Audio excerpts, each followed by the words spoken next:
Kami TGP Angkatan 7 Kota Semarang akan melakukan demonstrasi kontekstual modul 2.3 praktek coaching. Saya Sulistiawati dari SMK Negeri 2 Semarang.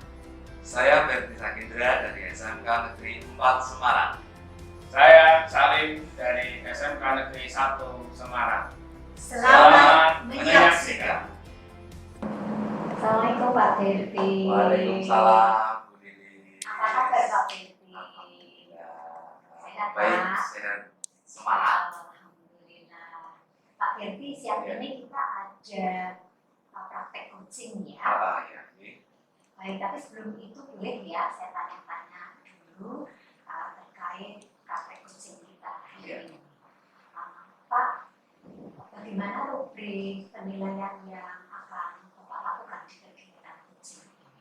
Rubrik penilaian dalam coaching ini meliputi kehadiran penuh dari coach atau present, kemudian mendengarkan aktif, terus kemudian mengajukan pertanyaan berbobot dalam alur kita. Oke, kalau kompetensi coaching yang ingin Bapak kembangkan yang mana nih Pak? Saya rasa kalau kompetensi coaching yang ingin saya kembangkan tentunya adalah menggali pertanyaan-pertanyaan kunci ya dari wawancara nanti. Baik, Pak Berti, indikator tujuan pengembangan yang secara spesifik ingin Bapak capai di kegiatan praktek ini apa Pak? Indikator tujuan pengembangan ini adalah si uji itu akan dapat menyelesaikan setiap permasalahannya sendiri dengan bantuan coach tentunya yang ya dalam ini konteks alur pertanyaan biasa. Baik, Pak, saya pikir cukup. Silakan Bapak lanjut dengan praktek. Terima kasih Bu Lili.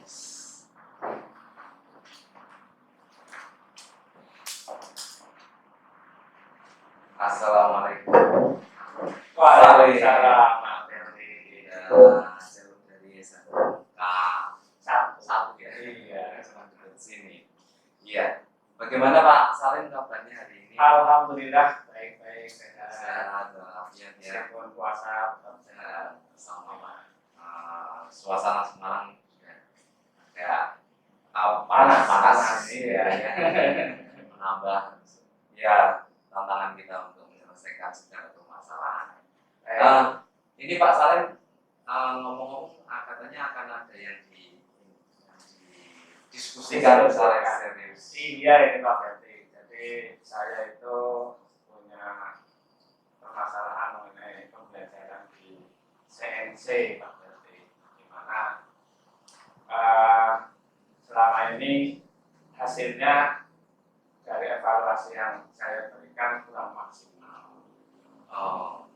Kondisi yang saat ini terjadi di lapangan gimana Pak untuk pembelajaran CNC? Pembelajaran CNC yang ada di lapangan yang saya lakukan itu karena keterbatasan alat atau mesin CNC-nya itu, jadi kita lakukan secara berkelompok dan kelompok itu pun masih kurang sarananya sehingga mereka katakanlah antrinya masih terlalu lama, Antrinya lama.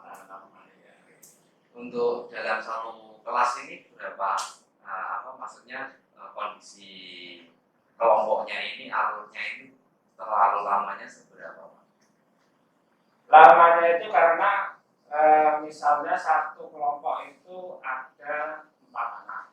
Ini bagi saya masih terlalu besar. Idealnya kan satu mesin 2 anak saja kalau di kelompok ini. Nah, karena ada 4 anak dan unit mesin yang tersedia itu hanya 2 pada jumlah total siswa itu 34, sehingga ya, otomatis satu regularis saja itu sudah butuh paling 2 jam. Sehingga pergantiannya itu kan lama. Yang diinginkan Pak Salim kondisi yang murid yang seperti apa untuk pembelajaran CNC ini? Yang saya inginkan karena kalau kita kepengen ingin ada mesin dalam waktu cepat itu tidak mungkin karena memang mahal, mesinnya mahal sekali sampai 600 miliar, 600 kanan ya. Maka yang saya ingin ada simulator.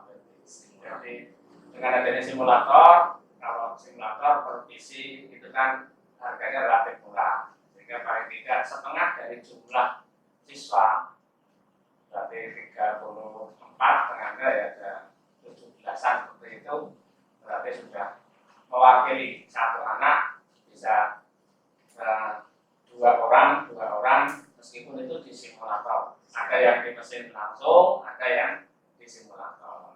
Tapi tidak terlalu jauh berbeda. Jadi gambarannya antara simulator dengan eksekusi di mesin langsung itu mirip-mirip lah gitu. Anak sudah terwakili dengan adanya simulator itu. Kondisi simulator itu mirip dengan aslinya dalam artian menghasilkan produk juga. Iya. Jadi bedanya antara simulator dengan aslinya itu, kalau aslinya itu kan barang asli, misalnya kita menggunakan aluminium atau besi, itu ya berarti barangnya langsung di besi. Tapi kalau simulator itu ya kayak animasi, tapi bentuk, profil, prototipe, ukurannya sama persis, prosesnya juga sama persis gitu. Jadi kayak animasi seperti itu, lebih cenderung ke sana.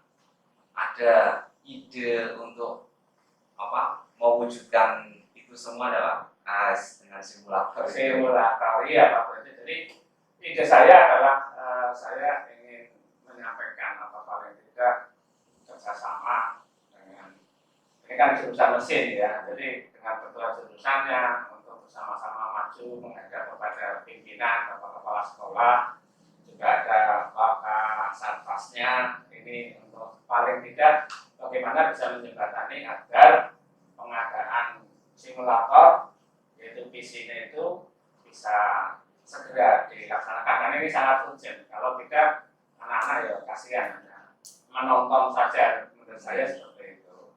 Nah, untuk mewujudkan itu Pak, kira-kira pihak-pihak mana yang bisa membantu Pak Salim? Ya, pihak-pihak yang bisa membantu saya kalau dari sisi untuk pengadaan itu ya otomatis dari jurusan, ketua jurusan ya, istilahnya ketua jurusan atau ketua program kalian mengajukan kebutuhan peralatan, terus kemudian menggandeng atau bersama dengan wakasapasnya itu, dan baru disampaikan kepada kepala sekolah yang nantinya dimasukkan dalam pengadaan melalui BOS, bantuan operasional. Tapi mekanisme itu mungkin bisa terlaksana gitu ya. Ini karena sudah di akhir pertengahan tahun anggaran paling tidak ya, sudah di bulan Maret ya, nanti harapannya di tahun anggaran baru di tahun anggaran baru itu bisa terrealisasi.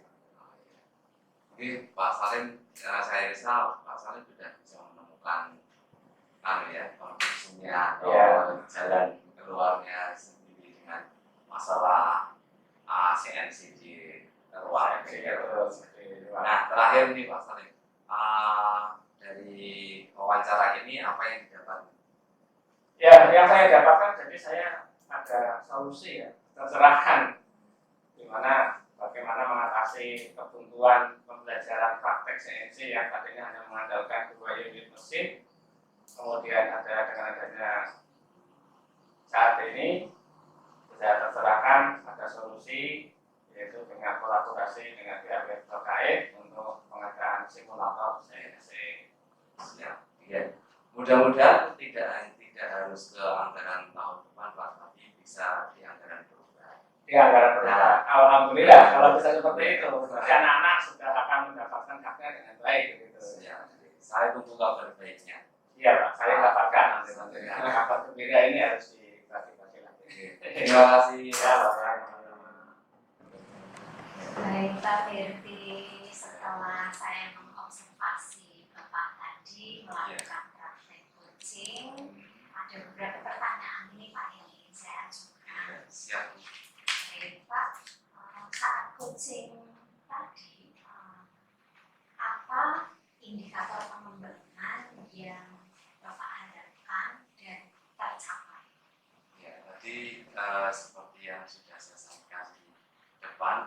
saya ingin kunci ini menemukan solusinya sendiri. Alhamdulillah beliau selaku kunci sudah menemukan solusinya atas permasalahan yang saya di dalam kelas. Alhamdulillah tercapai ya Pak ya. Ya.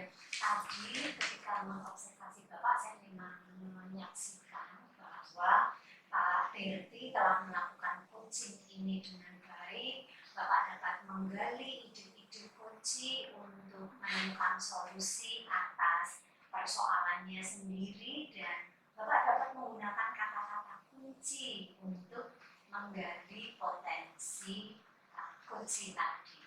Pertanyaan saya yang kedua nih Pak, kompetensi berikutnya yang ingin Bapak kembangkan apa Pak?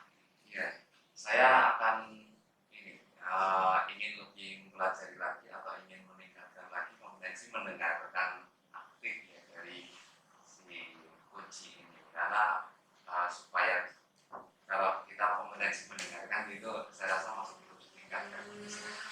Baik, luar biasa sekali. Mudah-mudahan apa yang direncanakan dan ingin dikembangkan oleh Pak Berti dapat betul-betul terrealisasi di kehidupan sehari-hari, dan kebermanfaatan praktek kunci ini juga dapat membantu teman-teman sejawat di lingkungan terdekat Pak Berti, sehingga lebih banyak lagi kawan-kawan yang merasakan manfaat dari kegiatan coaching yang sering dilakukan Pak Berti. Selamat ya Pak.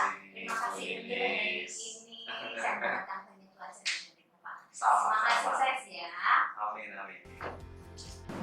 Demikian demonstrasi kontekstual yang telah dilakukan. Semoga